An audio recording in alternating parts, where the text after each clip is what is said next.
कहानी प्रेम की होली। लेखक प्रेमचंद। गंगिया अपनी चौखट पर खड़ी सुन रही थी। एक जवान ठाकुर गा रहा था। कितना अच्छा स्वर था, कैसा मीठा। गंगिया को बड़ा आनंद आ रहा था। माँ ने कई बार पुकारा, सुन जा। वह न गई। एक बार गई भी तो जल्दी से लौट आई। उसका ध्यान उसी गाने पर था। न जाने क्या बात उसे खींचे लेती थी, बांधे लेती थी। जवान ठाकुर भी बार बार गंगिया की ओर देखता और मस्त हो कर गाता। उसके साथ वालों को आश्चर्य हो रहा था। ठाकुर को यह सिद्धि कहाँ मिल गई। वह लोग विदा हुए तो गंगिया चौखटे पर खड़ी थी। जवान ठाकुर ने भी उसकी ओर देखा और चला गया। गंगिया ने अपने बाप से पूछा, कौन गाता था दादा? मैकू ने कहा, कोठार के बुद्ध सिंह का लड़का है, गरीब सिंह। बुद्धू रीति व्यवहार में आते जाते थे। उनके मरने के बाद अब वही लड़का आने जाने लगा। गंगी यहाँ तो पहले पहल आया है।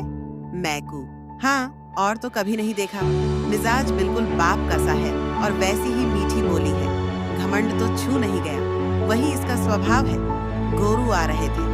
गंगी पगहियां लेने भीतर चली गई। वही आवाज उसके कानों में गूंज रहा था। कई महीने गुजर गए। एक दिन गंगी गोबर बांट रही थी। सहसा उसने देखा, वही ठाकुर सिर झुकाए दरवाजे पर से चला जा रहा है। वह गोबर छोड़कर उठ खड़ी हुई। घर में कोई मर्द न था, सब बाहर चले गए थे। यह कहना चाहती थी, ठाकुर बैठो, पानी पीते जाओ, पर उसके मुंह से बात न निकली। उसकी छाती कितने जोर से धड़क रही थी। उसे एक विचित्र घबराहट होने लगी। क्या करे, कैसे उसे रोक ले। गरीब सिंह ने एक बार उसकी ओर ताका और फिर आंखें नीची कर ली। उस नजर में क्या बात थी कि गंगी के रोए खड़े हो गए। वह दौड़ी घर में गई और माँ से बोली, अम्मा, वह ठाकुर जा रहे हैं। गरीब सिंह, माँ ने कहा, किसी काम से आए होंगे। गंगी बाहर गई तो ठाकुर चला गया था। वह फिर गोबर पाटने लगी, पर उपले टूट टूट जाते थे। आप ही आप हाथ बंद हो जाते, मगर फिर चौंक कर पाटने लगती, जैसे कहीं दूर से उसके कानों में आवाज आ रही हो। वही नजर आंखों के सामने थी।